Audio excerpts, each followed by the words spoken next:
Hello everyone, welcome you all to Parcham classes. I am Janvi and I take burning issue section. हमारी classes weekly Tuesday और Friday को schedule रहती हैं. Previous lectures को देखने के लिए आप हमारे चैनल पर बनी हुई बर्निंग इशू की प्लेलिस्ट पे जा सकते हो. आज हम डिस्कस करने वाले हैं की outcomes of special parliamentary session. यहाँ पर जब से इस पार्लियामेंट्री सेशन की अनाउंसमेंट हुई है by parliamentary affair minister Prahlad Joshi, तब से जितने भी मुद्दे यहाँ पर आए हैं जिनकी प्रिडिक्शन ऐसी लगाई गई है कि वो स्पेशल सेशन में जो है मे भी इंट्रोड्यूस किए जा सकते हैं. जैसे कि हमने देखा था वन नेशन वन इलेक्शन का मुद्दा, साथ ही साथ हमने देखा था इंडिया और भारत के बीच में क्या कंट्रोवर्सी, क्या कॉन्फ्लिक्ट्स इवॉल्व हो रहे थे. तो हमने देखा कि इन सारे टॉपिक्स के प्रिडिक्शंस लगाई जा रही थी कि ये मे भी इंट्रोड्यूस किए जा सकते हैं, बट जो आउटकम आया है यहाँ पे स्पेशल सेशन का वो बिल्कुल ही ऑपोजिट आया है. यहाँ पर हम देख रहे हैं कि सबसे इम्पॉर्टेंट चीज़ जो निकल कर आई है वो है women reservation bill. As we know कि इंडिया की इस पेट्रियार्कल सोसाइटी में यहाँ पर वुमेन्स के राइट्स के लिए एंशिएंट टाइम से ही लड़ाई चलती हुई आई है. गुप्ता पीरियड के बाद हम देखेंगे कि यहाँ पर वुमेन्स का लगातार जो इनका स्टेटस है उसमें जो है यहाँ पर इनकी डिक्रीजमेंट देखने को मिल रही थी. जब वो जो समाज है पूरा उनकी पढ़ाई लिखाई से हर चीज़ पर रोक लगाना, ये हम तब से ऑब्जर्व कर रहे हैं गुप्ता एम्पायर के समय से. उसके पहले हमने एंशिएंट इंडिया में भी देखा कि वुमेन्स की जो कंडीशन थी वो इतनी डेटोरिएटिंग नहीं थी. हमने कई सारी वुमेन्स को देखा जो हाईली जो है एजुकेटेड हैं, जिन्होंने कई सारी आप कह लो कि लिटरेचर में कॉन्ट्रीब्यूट किया है. बट आफ्टर गुप्ता एम्पायर अगर इतिहासों की भी बात करें हम, तो वहां पर भी हम देखेंगे वुमेन्स की डेटोरिएटिंग कंडीशन शुरू हो गई थी और ये अपने धीरे धीरे पीक पर कब आई. आप देखोगे जैसे जैसे हम आगे बढ़ते हैं हिस्टोरिकल टाइमलाइन में, वैसे वैसे ये स्थिति और बुरी होती जाती है. और आप देखोगे मॉडर्न हिस्ट्री के अंदर सोशल रिफॉर्म मूवमेंट में कि कितनी सारी जो है यहाँ पे समस्याएं वुमेन्स के लिए रही हैं. तो ये अधिकार की लड़ाई काफी लंबे समय से चल रही थी और फाइनली यहाँ पर देखिए इस वुमेन रिजर्वेशन बिल को लाकर यहाँ पे यही कहा जा रहा है कि फाइनली जो भारत की औरतें हैं अब उन्हें समान अधिकार दिया जाएगा. तो हम डिस्कस करेंगे इन सारी बातों को कि ये जो बिल आई है वो किस तरीके से, क्या प्रावधान दिए हुए हैं, कितनी वो वुमेन्स के लिए बेनिफिशियल रहेगी. साथ ही साथ यहाँ पर जो न्यू पार्लियामेंट में जितने भी पूरा बिजनेस है ओल्ड से लेकर वो पूरा का पूरा शिफ्ट हो चुका है अब न्यू पार्लियामेंट में, तो हम वो भी डिस्कस करेंगे. बहुत कुछ है यहाँ पे जानने को, लेकिन सबसे पहले देखिए हम मल्टीपल चॉइस क्वेश्चन डिस्कस कर लेते हैं. लास्ट सेशन में मैंने पूछा था कि 40th जो साइट बनी थी जिसको वर्ल्ड हेरिटेज लिस्ट में इंक्लूड किया गया था वो कौन सी थी. तो आपका आंसर हो जाएगा ढोलावीरा.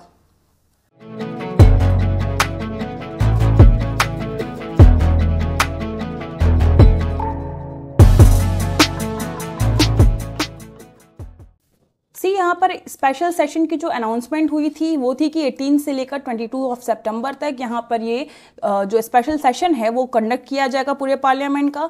ये जो है आपकी 17th लोकसभा का 13th सेशन होगा और राज्यसभा का ये 261st सेशन जो है होगा. आपको ये नंबर्स पॉइंट आउट याद रखने हैं कि कौन सा सेशन था. नेक्स्ट देखिए यहाँ पे बात करें अगर स्पेशल सेशन की, तो संविधान के अंदर ऐसे कोई भी प्रावधान नहीं दिए हुए हैं जिसके तहत ये मेंशन किया हो कि संसद में ये ऐसे जो विशेष सत्र हैं उन्हें जो है कंडक्ट कराया जा सके.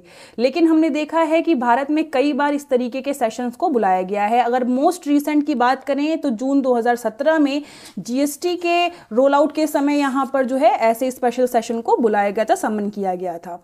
आर्टिकल 85 कॉन्स्टिट्यूशन का ये डील करता है प्रोरोगेशन और डिसोल्यूशन ऑफ पार्लियामेंट. प्रोरोग और डिसोल्यूशन की हम बात क्यों कर रहे हैं, इसी आर्टिकल के अंदर ये मेंशन भी किया हुआ है कि पार्लियामेंट का कोई फिक्स्ड शेड्यूल नहीं है कि कब कब कौन कौन से सेशंस कंडक्ट किए जाएंगे. लेकिन यहाँ पर ये दिया हुआ है कि एटलीस्ट विद इन 6 मंथ एक मीटिंग हो जानी चाहिए. देखिए कहने का मतलब समझिए, यहाँ पे संविधान के अंदर दिया हुआ है कि जो हमारा राष्ट्रपति है वो समय समय पर जो हाउस हैं, जो पार्लियामेंट के राज्यसभा और लोकसभा, उनको समन कर सकता है. ठीक है, यहाँ पर कोई फिक्स्ड शेड्यूल नहीं है, लेकिन यहाँ 6 मंथ्स का जो है वो थ्रेशोल्ड लिमिट, टाइम लिमिट आपकी दी गई है कि पहली मीटिंग जो पहला सेशन बैठेगा और दूसरे सेशन के बीच में 6 मंथ से ज़्यादा का आपका गैप नहीं होना चाहिए. तो ये प्रावधान संविधान के अंदर दिए गए हैं. अगर हम बात करें तो ये जो पर्टिकुलर प्रोविजन है, इसकी रूट्स हम देखते हैं गवर्नमेंट ऑफ इंडिया एक्ट 1935 में। उस समय 1935 के समय जब जो हम 6 मंथ की बात कर रहे हैं, प्रेजेंट कॉन्स्टिट्यूशन में ये 12 मंथ हुआ करता था, कि मतलब 12 महीने से ज़्यादा का समय जो है 2 सेशन के बीच में, उससे ज़्यादा जो है लैप्स, टाइम लैप्स नहीं होना चाहिए। जब ये प्रावधान संविधान सभा में, यानी कि हमारी कॉन्स्टिट्यूशन असेंबली भी जब इसके ऊपर डिबेट कर रही थी, तो वहाँ पर भी कुछ अलग अलग मत देखने को मिले। कुछ वहाँ पे मेंबर्स का ये कहना था कि ये जो 12 महीने का जो टाइम पीरियड है, इसे घटाकर हम 3 महीने कर देते हैं। जब ब्रिटिशर्स आए तो उन्होंने ये 12 महीने का टाइम पीरियड क्यों रखा? क्योंकि आप समझिए कि उनको रूल करना था, उन्हें उस हाउस में बैठकर, हाउस ऑफ पीपल में बैठकर जो है यहाँ पे देश की बहुत ही ज़्यादा ग्रोथ के लिए, वेलफेयर के लिए वहाँ पर उनको चीज़ें नहीं करनी थी। तो इन्हें यहाँ पर ये लगा कि एक सेशन से दूसरे सेशन के बीच में 12 महीने का जो गैप है वो ज़्यादा सही है, क्योंकि हमें इससे कम टाइम रखने की कोई आवश्यकता नहीं है भारत जैसी कंट्री के लिए। लेकिन आप समझिए, संविधान सभा के अंदर जो मेंबर्स बैठे हुए हैं वो एक वेलफेयर स्टेट बना रहे हैं। तो यहाँ पर उन्होंने कहा कि ये जो टाइम लिमिट है ये 3 महीने कर देनी चाहिए, सो दैट जो मेंबर ऑफ पार्लियामेंट रहेंगे वो कम ड्यूरेशन के गैप पे मिलेंगे और यहाँ पे जनता का ज़्यादा से ज़्यादा काम कर पाएंगे और जो भी समस्याएं आ रही हैं उनका डिस्कशन पार्लियामेंट में हो पाएगा। लेकिन भीमराव अंबेडकर ने इस पर एक बात कही, उन्होंने कहा कि अगर हम इन सेशंस को इतना फ्रीक्वेंट कर देंगे तो जो हमारे मेंबर्स हैं वो इन सेशंस को कंडक्ट करते करते और इन सेशन के शेड्यूल में ही उलझ कर रह जाएंगे और जो मेन काम है, जो मेन समस्याएं हैं, जो वेलफेयर करना है, वो शायद ना कर पाए। तो हाउएवर कभी भी ये जो 3 मंथ का यहाँ पे प्रोविजन की डिमांड की गई थी उसको नहीं रखा गया और हम देख सकते हैं कि ये 6 मंथ गैप का जो प्रोविजन था उसी को संविधान के अंदर डाला गया। टिपिकली अगर हम बात करें तो भारत के अंदर 3 सेशंस होते हैं हर साल। कौन कौन सा होता है? बजट सेशन, मॉनसून सेशन और विंटर सेशन।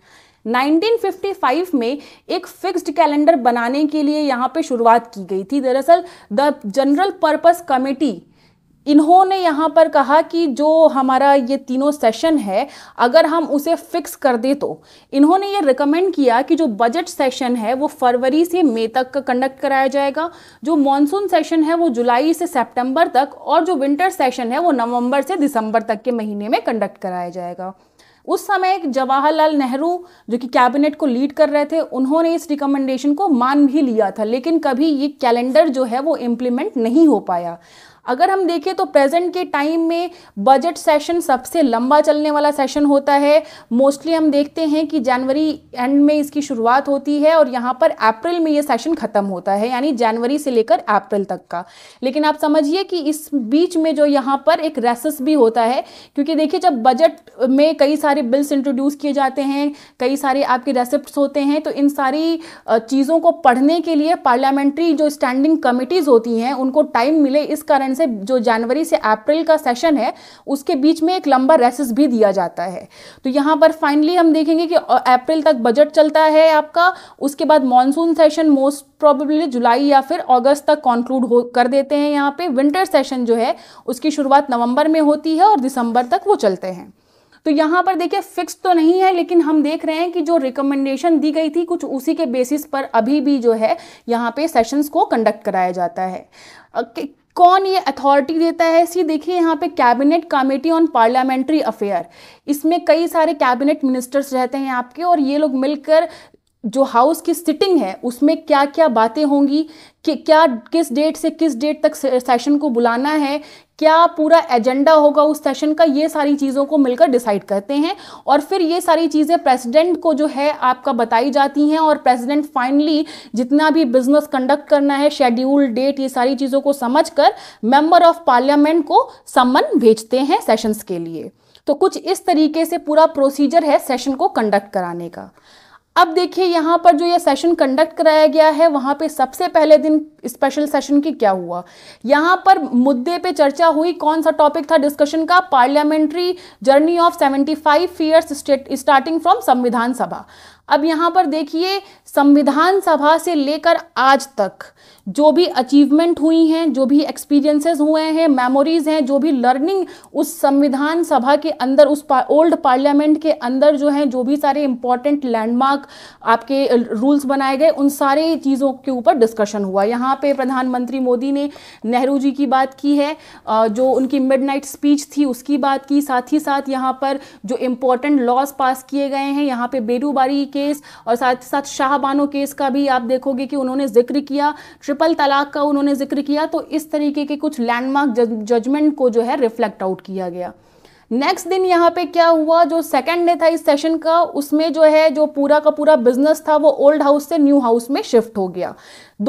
कब ये इनोग्रेट किया गया था, मई 28 को ही जो न्यू पार्लियामेंट था उसका इनोग्रेशन हो गया था, बट अब जाकर उसकी शिफ्टिंग हुई है। अब नए हाउस में शिफ्ट होने के बाद जो पुराना हाउस है उसको अब से संविधान सदन के नाम से ही जाना जाएगा। ओल्ड पार्लियामेंट बिल्डिंग जो थी वो किसने बनाई थी, यहाँ पे 2 ब्रिटिश आर्किटेक्ट हैं, सर एडविन लुटियंस और आपके हर्बर्ट बेकर, इन लोगों ने इसको डिजाइन किया था और 1927 में आपकी ओल्ड पार्लियामेंट बिल्डिंग जो है बनके कंप्लीट हुई थी। यहाँ पर पीएम मोदी ने स्पीच देते समय, एड्रेस देते हुए कुछ जो इम्पोर्टेंट मेंबर्स हैं, जैसे कि ओल्डेस्ट मेंबर ऑफ लोकसभा जो कि 93 इयर्स के हैं, समाजवादी पार्टी के एमपी शफीकुर रहमान बरक, उनका नाम लिया। साथ ही साथ यहाँ पे यंगेस्ट जो एमपी हैं 30 इयर्स ओल्ड के, ये 25 साल की उम्र में ही मेंबर ऑफ पार्लियामेंट बन गए थे, बीजू जनता दल के यहाँ पे आपके चंद्रानी मुर्मू। उसके बाद यहाँ पे सीपीआई लीडर इंद्रजीत सिंह गुप्ता का भी यहाँ पे नाम लिया गया, जिन्होंने लोकसभा के अंदर ऑलमोस्ट 36 ईयर तक जो है यहाँ पे सर्व किया है। तो ये कुछ इंपॉर्टेंट पर्सन हैं जिनके नाम प्राइम मिनिस्टर ने लिए। अब नेक्स्ट यहाँ पे मेन जो लैंडमार्क जजमेंट आया है, जो हिस्टोरिक जजमेंट आया है, यहाँ पे देखिए हिस्टोरिकली जो यहाँ पे बिल ले आई गई है वो है the right to reservation for women. यहाँ पर बात की जा रही है वुमेन्स के रिजर्वेशन की। यहाँ पे वुमेन्स को 1/3 रिजर्वेशन दिया जाएगा लोकसभा, स्टेट असेंबली और national capital territory of Delhi के अंदर। देखिए ये नारी शक्ति वंदन अधिनियम इसको नाम दिया गया है, हिंदी में नारी शक्ति वंदन अधिनियम इस पूरे बिल का नाम है। अगर हम बात करें तो ये बिल को पहले भी कई बार लाने की कोशिश की गई थी, जैसे कि 1996 में देवगौड़ा की गवर्नमेंट के अंदर इस बिल को इंट्रोड्यूस करने की कोशिश की गई थी, यानी अटल बिहारी वाजपेयी 98-99 में भी कोशिश की गई कि इस बिल को पार्लियामेंट में ले आया जाए और इसे पास करवाया जाए। अगेन यहाँ पर आप देखेंगे 2008 के समय मनमोहन सिंह द्वारा जो है इस बिल को राज्यसभा के अंदर पेश किया गया और ये अपर हाउस में पास भी हो गई, लेकिन जब इसे लोकसभा के अंदर भेजा गया तो 2014 तक इस पे कोई भी कार्रवाई ना होने के कारण ये बिल जो है वो लैप्स कर गई। नेक्स्ट यहाँ पर अब जो है फाइनली इस बिल को 128th अमेंडमेंट 2023 के तहत इस बिल को वापस से टेबल किया गया है, जिसमें 1/3 रिजर्वेशन महिलाओं को दिया जाएगा। कहाँ कहाँ, हाउस ऑफ पीपल यानी लोकसभा, लेजिस्लेटिव असेंबली की सीट्स में और साथ ही साथ national capital territory of Delhi के अंदर की जो विधानसभा है उसमें भी महिलाओं के लिए जो सीट्स हैं वो रिजर्व रहेंगी। देखिए यहाँ पे कोई भी सेपरेट कोटा ओबीसी वुमेन्स के लिए नहीं बनाया गया है। अब यहाँ पे थोड़ा सा आप बात समझिए कि यहाँ पे मुद्दा क्या चल रहा है। अब जब ये बिल जो है पार्लियामेंट में टेबल किया गया तो मोस्टली मेंबर्स इसके पक्ष में थे, लेकिन यहाँ पर इसके कुछ प्रोविजंस को लेकर जो है काफ़ी बहस देखने को मिली, जैसे कि ओबीसी कोटा। इस बिल के अंदर 1/3 जो है, देखिए एक तो ये खुद रिजर्वेशन का बिल है और इस रिजर्वेशन के अंदर भी रिजर्वेशन दिया जा रहा है। तो यहाँ पर समझिए कि यहाँ पर एससी और एसटी वुमेन्स जो हैं सिर्फ इनको रिजर्वेशन सब कोटा प्रोवाइड किया गया है इस रिजर्वेशन के अंदर। यहाँ पर मेन जो कुछ रीजनल पार्टियां भी सवाल उठा रही हैं कि ओबीसी महिलाओं का क्या। हमने अपने प्रीवियस सेक्शन में पढ़ा था ओबीसी पॉपुलेशन के बारे में और साथ ही साथ हमने कास्ट सेंसस के बारे में भी डिस्कस किया था, होप आप सबको याद होगा। तो यहाँ पर देखिए ओबीसी की जो पॉपुलेशन है वो हम देख सकते हैं कि भारत में ज़्यादा है। तो यहाँ पर ओबीसी कोटे को लेकर भी काफ़ी ज़्यादा इस बिल का विरोध किया जा रहा है कुछ रीजनल पार्टीज़ के द्वारा। कोई भी सेपरेट ओबीसी कोटा नहीं है, सिर्फ शेड्यूल कास्ट और शेड्यूल ट्राइब्स के लिए ही ये बिल जो है रिजर्व की गई है। आप द हिंदू का यहाँ पे आर्टिकल का स्क्रीनशॉट है, उसमें देख सकते हो। और जो सीट्स हैं वो रोटेट करेंगी, और किस बेसिस पे इन सीट्स का रोटेशन होगा? डीलिमिटेशन एक्सरसाइज के बेसिस पर। अब डीलिमिटेशन एक्सरसाइज का क्या कंसेप्ट है, सबसे पहले आप ये समझिए। सी, डीलिमिटेशन जो है एक ऐसा प्रोसेस है जिसमें हम पार्लियामेंट्री और असेंबली की जो कॉन्स्टिट्यूंसीज हैं उनकी जो बाउंड्रीज हैं उनको रिड्रॉ करते हैं on the basis of latest population data. See, हमें पता है कि पॉपुलेशन के हिसाब से ही इंडिया के अंदर जो है कॉन्स्टिट्यूंसीज का जो है कॉन्स्टिट्यूंसीज का डिवीजन पाया जाता है। तो यहाँ पर जो भी लेटेस्ट पॉपुलेशन डेटा आता है उसके बाद डीलिमिटेशन कमीशन जो है प्रेसिडेंट अपॉइंट करते हैं। क्या काम है डीलिमिटेशन कमीशन का? ये इलेक्शन कमीशन के साथ मिलकर जितनी भी लोकसभा की सीट है, विधानसभा की सीट है, लोकल लेजिस्लेचर की सीट है, उनमें ये देखते हैं कि पॉपुलेशन के हिसाब से सभी कॉन्स्टिट्यूंसीज का बंटवारा सही से हुआ है या नहीं, और अगर नहीं हुआ है तो यहां पर फिर से जो है उन बाउंड्रीज को रिड्रॉ किया जाता है। तो यहां पर यही बात कही जा रही है कि जो सीट्स रिजर्व हैं वुमेन के लिए वो डीलिमिटेशन एक्सरसाइज के बेसिस पर हर बार जो है रोटेट की जाएंगी। अब देखिए डीलिमिटेशन एक्सरसाइज के पीछे यहाँ पे थोड़ा सा, यहाँ पे 42nd अमेंडमेंट के तहत जो डीलिमिटेशन की एक्सरसाइज है उसको फ्रीज कर दिया गया था अनटिल एंड अनलेस यहाँ पर जो फर्स्ट सेंसस कंडक्ट किया गया था भारत में उसका रिजल्ट जो है पब्लिश ना हो जाए। तो यहाँ पे 2000 तक इस पूरी सन 2000 तक डीलिमिटेशन एक्सरसाइज फ्रीज थी। अगेन यहाँ पर 25 साल के बाद हम देखेंगे कि 84th अमेंडमेंट के तहत वापस से डीलिमिटेशन एक्सरसाइज को 2026 तक के लिए फ्रीज कर दिया गया है, और अब वापस से 2026 में ये जो न्यू आपकी सेंसस है वो कंडक्ट कराई जाएगी, डीलिमिटेशन एक्सरसाइज कंडक्ट कराई जाएगी। तो यहाँ पर आप समझिए कि ये जो डीलिमिटेशन एक्सरसाइज के बाद ही यहाँ पर इस जो प्रावधान है ये इंप्लीमेंट हो पाएगा, ये भी बात कही जा रही है। यानी कि ये जो प्रेजेंट में अभी आपका बिल आया है जो कि लोकसभा और राज्यसभा के द्वारा ही सिर्फ पास हुआ है, अभी इसके प्रोविजन हम कॉन्स्टिट्यूशनलिटी देखेंगे इसकी कि कॉन्स्टिट्यूशन में क्या क्या इसमें चीजें कही गई हैं इस बिल को पास करने के लिए। तो यहाँ पर देखिए कि 2029 के जनरल इलेक्शन के पहले कहा जा रहा है कि इस बिल को इंप्लीमेंट किया जाएगा, यानी जो रिजर्वेशन इसमें दिया गया है 1/3 वो महिलाओं को 2029 के जनरल इलेक्शन के पहले या फिर उसके बाद में मिलेगा। उस पे भी अभी यहाँ पे कोई ठोस पुष्टि नहीं की गई है। अगर ये जो नया बिल आता है तो इस नए बिल को इंप्लीमेंट करने के लिए यहाँ पर हमें दो आर्टिकल 330A और आर्टिकल 332A, इन दो आर्टिकल्स को जो है इंट्रोड्यूस करना पड़ेगा जो कि लोकसभा और असेंबलीज के बारे में कहते हैं। यहाँ पर एक चीज ध्यान दीजिए, आर्टिकल 330A को हमें इंक्लूड करना है और आर्टिकल 332A को। यहाँ पर पहले से ही संविधान के अंदर जो आर्टिकल 332 है और आर्टिकल 330 है, अब आर्टिकल 330 लोकसभा के अंदर जो है वुमेन्स रिजर्वेशन की सीट की बात करता है और आर्टिकल 332 यहाँ पे विधानसभाओं के अंदर वुमेन्स कोटे की बात करता है। साथ ही साथ देखिए ये जितना भी कोटा है ये राज्यसभा और जो स्टेट की लेजिस्लेटिव काउंसिल हैं उनके ऊपर अप्लाई नहीं होगा, मोस्ट इंपॉर्टेंट पॉइंट। नेक्स्ट देखिए यहाँ पे जो सीट्स रिजर्व की गई है उसकी बात कहाँ की जा रही है। देखिए आर्टिकल 334 हमारे संविधान का ये कहता है कि जो सीट्स हैं शेड्यूल कास्ट, शेड्यूल ट्राइब और साथ ही साथ आपके एंग्लो इंडियंस, क्योंकि देखिए ये जब बनाया गया उस समय एंग्लो इंडियंस यहाँ पे डाला गया। प्रेजेंट बिल में आपको ध्यान देना है कि सिर्फ SC और ST को ही रिजर्वेशन मिला है। ये आर्टिकल 334 मैं बस फैक्ट बेसिस से बता रही हूँ क्योंकि ये जानना आपको जरूरी है, इसका जिक्र यहाँ पे किया गया है। तो यहां पर देखिए लोकसभा और स्टेट असेंबलीज के अंदर वुमेन्स के रिजर्वेशन और SC शेड्यूल ट्राइब और शेड्यूल कास्ट के रिजर्वेशन की बात आर्टिकल 334 कहता है।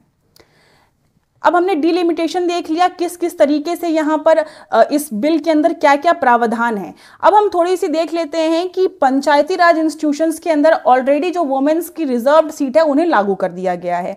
देखिए यहाँ पे आर्टिकल 243D कहता है कि 73rd अमेंडमेंट एक्ट 1992 के तहत यहाँ पे कॉन्स्टिट्यूशन जो है पंचायत के अंदर जितनी भी SC ST की सीट्स है और साथ ही साथ वुमेन की सीट है उस पर रिजर्वेशन देता है।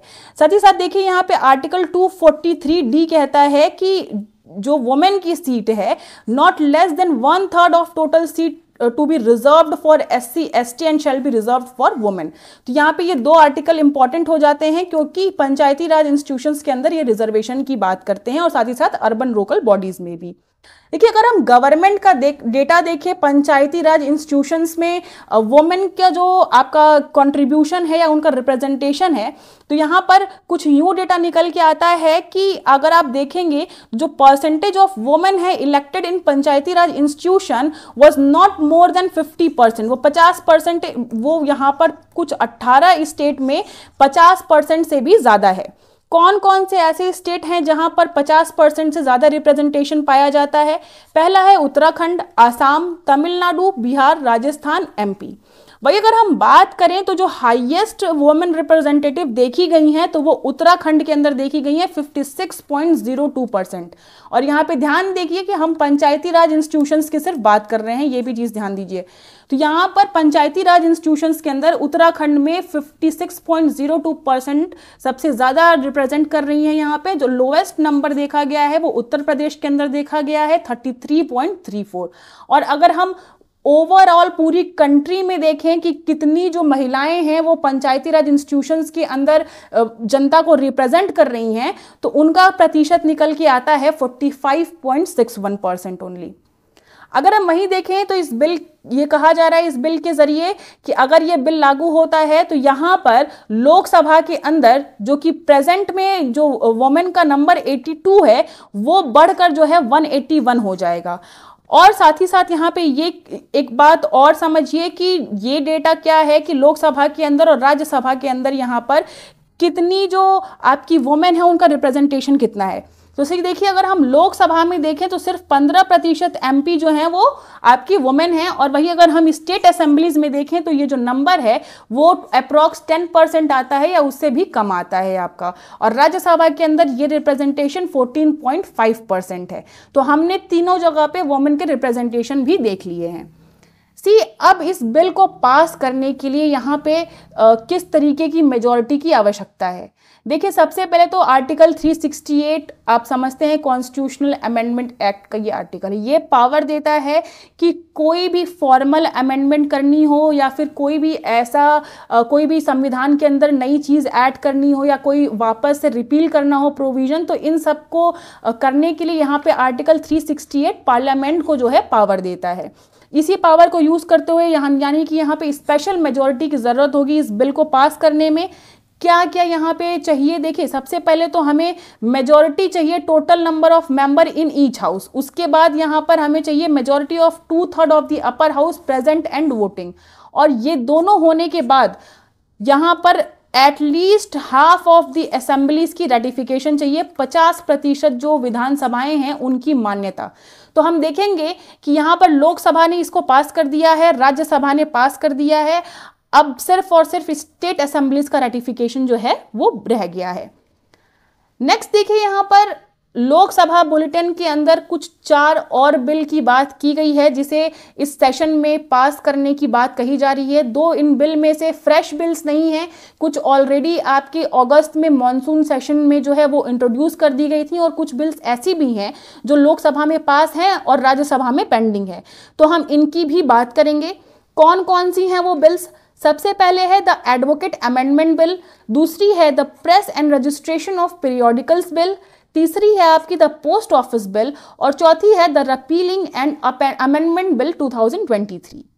सबसे पहले द एडवोकेट बिल की बात करें, इसे ministry of law and justice ने इंट्रोड्यूस किया है। अगर हम बात करें तो इस बिल का इंट्रोडक्शन हो चुका था और ये राज्यसभा में अगस्त में ही पास कर दी गई थी इस साल, लेकिन ये बिल जो है लोकसभा के अंदर अभी भी पेंडिंग है। इस बिल का ऑब्जेक्टिव क्या है? बेसिकली इस बिल के अंदर कुछ सेक्शंस को जो है रिपील किया गया है under the legal practitioner act of 1879, और साथ ही साथ यहाँ पर 1961 का जो एडवोकेट एक्ट है उसके प्रावधानों में भी कुछ अमेंडमेंट लाई जाएगी। यहाँ पर अगर आप देखोगे तो मेनली बहुत सारे ऐसे एक्ट हैं जो बहुत पुराने समय से, ब्रिटिश इंडिया समय से चले आ रहे हैं। तो हमने पहले भी कुछ ऐसे बिल्स और एक्ट देखे हैं जिसमें हमने देखा है कि जो पुरानी चीज़ें हैं उनको अब बदला जा रहा है। जो ब्रिटिश इंडिया के टाइम के एक्ट हैं उन्हें बदल कर अब आज के समय के अनुसार जो है उनको बदला जा रहा है। दूसरी बिल यहाँ पर कौन सी है? दूसरी बिल है the press and registration of periodicals bill. इसे किसने इंट्रोड्यूस किया है? Ministry of information and broadcasting में।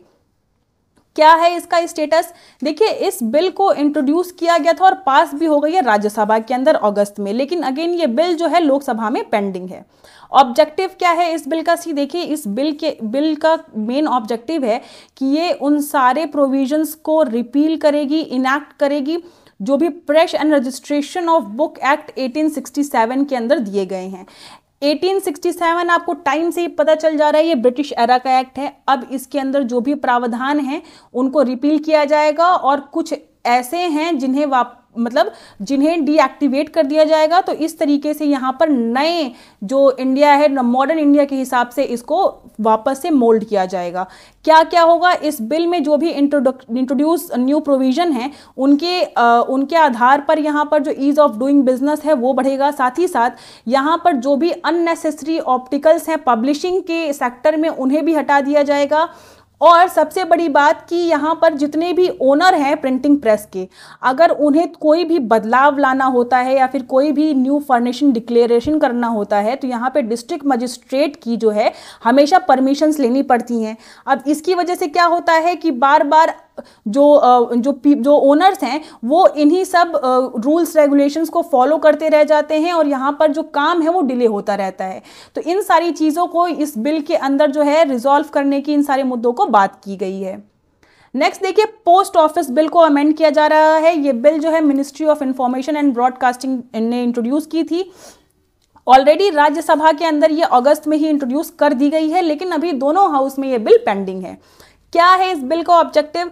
यहाँ पे 1898 का जो इंडियन पोस्ट ऑफिस एक्ट है उसको बदलने की बात कही जा रही है, उसके अंदर दिए गए प्रावधानों को बदलने की।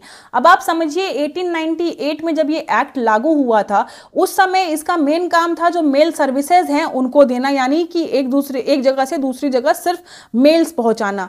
अब यहाँ पर आज के समय में देखिए तो पोस्ट ऑफिस के और भी काफ़ी डाइवर्सिफाइड फंक्शंस हो गए हैं, सिर्फ मेल पहुंचाना ही उनका एक फंक्शन नहीं है। तो यहाँ पर हमें एक सिटीजन सेंट्रिक सर्विस ये बनाना है पोस्ट ऑफिस को। मेन देखिए पोस्ट ऑफिस क्या है, पोस्ट ऑफिस पे आप देखोगे बहुत सारी चीज़ें अदर देन मेल्स को भेजने के अलावा कंडक्ट कराई जाती हैं। तो इस बिल को लाने का मेन मुद्दा यही है कि अब पोस्ट ऑफिस को सिटीजन सेंट्रिक सर्विसेज देने लायक बनाया जाए, ना कि ये ब्रिटिश टाइम के प्रोविजन पर चलें। नेक्स्ट यहाँ पर रिपीलिंग एंड अमेंडमेंट बिल 2023, इसे किसने इंट्रोड्यूस किया? Ministry of law and justice ने। ये लोकसभा के अंदर जुलाई में ही पास हो चुका है, लेकिन राज्यसभा के अंदर अभी भी पेंडिंग है। इस बिल का क्या ऑब्जेक्टिव है? देखिए, ये जो रिपीलिंग एंड अमेंडमेंट बिल है इसके तहत 12 ऐसे नियम है, 12 ऐसे लॉ हैं जिन्हें जो है आपका वॉइड डिक्लेयर कर दिया जाएगा और जिन्हें वापस से हटा लिया जाएगा, जो कि अब यूज के नहीं है, नो मोर ऑफ यूज। ठीक है, तो यहाँ पे जो भी ऐसे 65 लॉ कुल सेलेक्ट किए गए हैं जो किसी काम के नहीं है उन्हें हटा दिया जाएगा। साथ ही साथ यहाँ पर 2013 से 2017 तक जो भी एप्रोप्रिएशन एक्ट्स हैं, एप्रोप्रिएशन एक्ट क्या होता है? Appropriation act is related to withdrawal of fund from the consolidated fund of India. ठीक है, तो यहाँ पे कंसोलिडेटेड फंड ऑफ इंडिया से जो पैसे हम जो फंड्स विड्रॉ करते हैं उनसे रिलेटेड होता है आपका एप्रोप्रिएशन एक्ट। तो यहाँ पर उस एक्ट को रिपील करने की बात कही जा रही है। साथ ही साथ यहाँ पर माइनर ड्राफ्टिंग एरर जो फैक्टोरिंग रेगुलेटिंग एक्ट 2011 में है उन्हें भी हटाने की बात कही जा रही है। अब देखिए, ये था, हमने पूरा डिस्कस किया कि इस पूरे स्पेशल सेशन के अंदर वुमेन रिजर्वेशन बिल लाए, कैसे पार्लियामेंट शिफ्ट हुआ, क्या क्या इंपॉर्टेंट चीज़ें हुई, किन किन इंपॉर्टेंट पर्सन्स का यहाँ पे पीएम द्वारा नाम मेंशन किया, हमने पूरा होलिस्टिक व्यू कवर कर लिया है। एक और पॉइंट यहाँ पे मैं बताना चाहूँगी कि जो स्पेशल सेशन का हिस्टोरिकल प्रेसिडेंस क्या है। यहाँ पे हमने देखा है कि भारत में पहले कई बार इतिहास में स्पेशल सेशंस बुलाए गए हैं। तो ये कब कब हुए हैं? सबसे पहले तो 1947 जब जो है हमारा देश आज़ाद हुआ, तो यहाँ पर to mark the transfer of power from British to India यहाँ पर पहला स्पेशल सेशन बुलाया गया। नेक्स्ट बुलाया गया 1962 में, जब इंडो चाइना वॉर चल रही थी और विंटर सेशन अभी आगे कंडक्ट होने के लिए शेड्यूल्ड था, बट क्योंकि यहाँ पे सडन वॉर आपकी शुरू हो गई तो यहाँ पे स्पेशल सेशन बुलाया गया चाइनीज एग्रेशन को डिस्कस करने के लिए। और इस स्पेशल सेशन में कोई भी क्वेश्चन आवर नहीं था, क्वेश्चन आवर को सस्पेंड कर दिया गया था। कमेंट सेक्शन में बताइए what is question hour. Next देखिए यहाँ पे अगस्त 1972 में भारत की 25 साल पूरे हुए थे आज़ादी को, उसको कमोमोरेट करने के लिए यहाँ पे सेशन बुलाए गए। नेक्स्ट 1992 में मिडनाइट को एक सेशन कॉल किया गया, किस लिए? क्विट इंडिया मूवमेंट की 50वीं सालगिरह मनाने के लिए। फिर हम अगेन देखते हैं 1997 में यहाँ पे 6 दिन का स्पेशल सेशन बुलाया जाता है 50 सालों की जो हमारी देश की आज़ादी है उसे मनाने के लिए। नेक्स्ट यहाँ पे स्पेशल सेशन राज्यसभा के अंदर बुलाया जाता है 1977 में, किस लिए?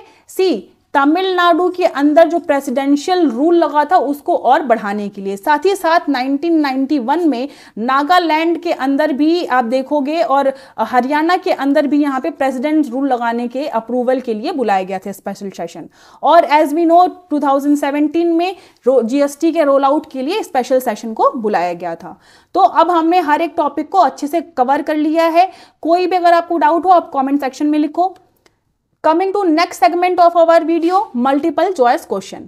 See, मैंने यहाँ पे पूछा है कि पंचायती राज इंस्टीट्यूशंस में जो PRIs हैं आपके पंचायती राज इंस्टीट्यूशंस के अंदर 73rd और 74th अमेंडमेंट एक्ट के तहत वुमेन्स को, जो वुमेन है यहाँ आपकी, उनको कितनी प्रतिशत सीट्स जो है रिजर्व करके दी गई है?